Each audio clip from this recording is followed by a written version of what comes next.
Ahoy! There has been a very drastic shift in New World's communication over the past few days, and I don't think most people expected this one. Everyone was kinda prepared for them to come out with a big apology for misreading the room, not announcing things for PC players right on time, or anything along those lines, and they kinda decided to not do that at all. Instead of giving us an apology, they gave us an acknowledgement, and that was pretty much it. And that's not the only place where communication shifted, and it does not feel good.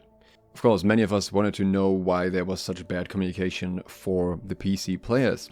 And here, again, no apology or anything. Scott simply said that for them it is very important to have a very clear announcement for new players.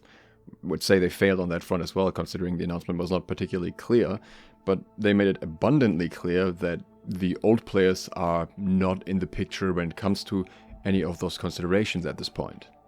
This seems strange at first because the roadmap actually revealed a little bit more than some of us expected, but it was kind of explained by what they said a little bit later.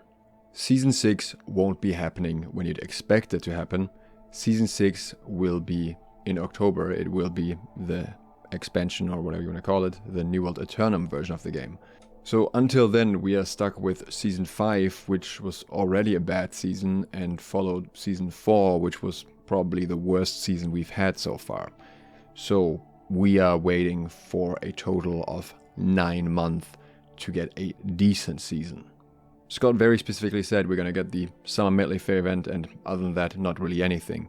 We might get some bug fixes, and the rest of the focus is on the technical console test, which they are eventually going to test across all platforms, so we will be able to test some things on PC as well.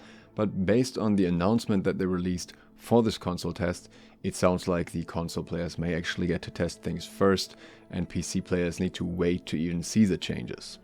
And with Season 6 not coming, but Season 5 also having been delayed by a month, this is actually going to be the only season we will be getting for the rest of the year. And the next one then is probably going to be in January. If you look at the full quote-unquote roadmap, which is really just that one season, then most of these things are already familiar things that I've talked about. We have the 10-player raid with 3 bosses, we have the new PvP zone, the repeatable endgame soul trials, the gear score increase to 725, matchmaking, which is possibly going to be in arena or more, but we also don't know what format of matchmaking that's going to be, so I wouldn't expect all too much here. It might just be 1 healer per team or something. We get cross-world arenas along with that, and we get the up-leveled Cutlass Keystone with new quests and enemies. This is the particular aspect that I was talking about that we didn't really know about yet, which is kind of cool, and I like that because I like Cutlass Keys as a zone, but the question is how much of it will really be changed. So it's very hard for me to tell how big of a deal this is going to be. When they did Elysian Wilds as an overhaul of First Light, that was one of the biggest things they announced, and here it's more of a smaller side note in the notes, at least. They're not even giving it a screenshot. So it's very difficult to tell what exactly is behind that, but I wouldn't expect too much. We're also getting performance optimization, and further down here we can see DirectX 12 rendering, which is going to be nice for performance. But also DirectX 12 doesn't perform miracles, be aware of that. On some games it still runs worse than DirectX 11, so the optimization needs to be good. There's going to be the usual quality of life improvements, balance updates, combat improvements. We get stagger for PvE back, we get swimming, but that's going to be a very basic swim mechanic without diving. Some journalists have tested the game now and have confirmed that it's really just that. It doesn't even seem to be a trade skill or anything, so very, very simplistic. It's going to be the new cinematic storytelling, cross-platform play, fresh start worlds, which means that old PC worlds might suffer, player archetypes, which is really just relevant for new players. That's the kind of class choice you can do at the beginning now, but it doesn't really last throughout the game, so that's a small thing, and the new starting experience along with that, and enhanced controller support. So once again, just heavy emphasis on the console side of things and the new player and leveling experience. One very small piece of good news, at least, is that the season model will continue after that, so we can probably expect a season early next year. They have confirmed that they are sticking to that. They're just casually skipping a season. The dev talk, there were also a lot of questions about New World players without Rise of the Angry Earth, which I thought was odd, because really there aren't that many active players at the moment without it, but that makes sense in the light of what they're trying to do. They are not trying to appeal to their existing audience at all. They are just trying to appeal to players that may either come from console or may come back to the game, especially the ones that have stopped playing at launch. That's why in some of their trailers and announcements, they consistently kept talking about, if you haven't played since launch, the game is basically completely new, blah, blah, blah. And this goes as far as apparently letting returning players that only have the base version of the game into the Cutlass Keys overhaul zone. The only thing that's specifically mentioned what you can't get into is the Elysian Wilds, which makes sense because it came out with the expansion, and obviously you can't do certain things that came with that, like mounts, for example. So really, in many ways, they seem to see this as a complete restart of the game, and as such, existing players aren't really relevant, they aren't really in the picture. It's not even out of a malicious intent or anything, they just don't care about them, they're just not in the profit goal that they're going for now, and I guess they aren't very profitable. I think we, as the players that have existed for a long time, probably use up more server capacity than we bring in money, so if you want to get rid of people that way, it kind of makes sense. I personally think New World would have done much better as a monthly subscription model, because that would have prevented that and also forced them to release content more regularly to keep people subscribed and have bigger funds to be able to provide more content. But even in other aspects, New World is very much trying to distance themselves from their old player base, and I find this one particularly frustrating. Various people got, I think, week-long temporary bans on the Discord for posting skull emojis following the announcement, and this is an automated ban. Better yet, if you're like their cousin and you question why people are getting banned simply for sending an emoji, you get a permanent ban on the Discord. This is in incredibly stark contrast to their in-game ban policies. I'd like to point out here that a while back we reported various musket exploiters. This was a huge effort from multiple people to get all the proof for it, all the footage. And these were exploits that were used in wars, to win wars specifically, and people that were blatantly caught ended up with a one-day ban in-game.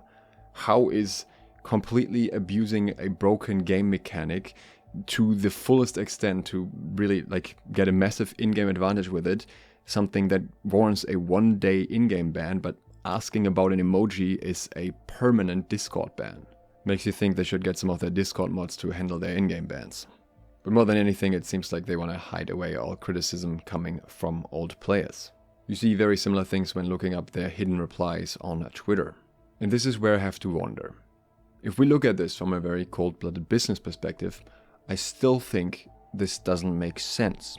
Because, sure, if you need to focus a new audience, that's what you're going to do, and you might have to alienate some of your old audience in the process, and if you think that's the most profitable way to go, that's capitalism for you. Not that I in any way think that it's how it should work, but that's just the world that we're living in. But if you end up basically actively frustrating the existing player base to an extent that they are angry with you, that has consequences. And these consequences will very likely be felt by the new players on the Fresh Start servers. I can definitely picture a significant portion of disgruntled veteran players going onto those servers and trying to make the experience for new players as miserable as possible, just because they are so frustrated with New World or with how it's been handled and how they've been left in the dirt that they don't want others to have a positive experience with it either. And especially with the new free-for-all PvP zone, I think there's going to be plenty of potential to do though. Think musket squads. But also outside of that, you can just kind of catch out any PvP flagged new player. You can zerg everywhere. You can have massive influence over the territory ownership from the start. PC players have every advantage when it comes to playing the field here because they have been playing this field for 3 years. Now picture the opposite. If the PC player base is maybe not 100% happy, but at least generally has the feeling that they're still being heard, that they're involved in, for example, the testing, that they're getting something for what should have been Season 6 so that they have something to bridge the gap. You know, just little bits in here and there, nothing massive, just enough to keep them reasonably satisfied, then I think a lot of them would want to encourage new players to come to the game, would want to help them because they know that a more successful game with more players is also going to be better for them. It guarantees content for longer and everything else. So it just makes very little sense to make this group of players the enemy. And once again, it would have been so easy to do this better. When they dropped the announcement trailer, they could have dropped the roadmap, quote unquote, that we see here now and say, this is all the content that we have, this is everything that is coming. It would have still been a reasonable amount, and then in the same breath apologize for not having as much content this year because the focus was on console and you want to bring that all together, blah, blah, blah. This wouldn't have been well received, but it would have been significantly better received than what they chose to do instead. And that is despite Scott announcing last year that this year would be even more content for us. So much about that. Again, for me, that doesn't mean I'm quitting, because as a content creator, it makes a lot of sense to stick around when the console players are coming in, but I'm probably more of the outlier here rather than the rule. If you want to hear more about how things develop as well as other games, then consider subscribing and clicking the bell. And if you'd like to support me further, then you can do so on Patreon.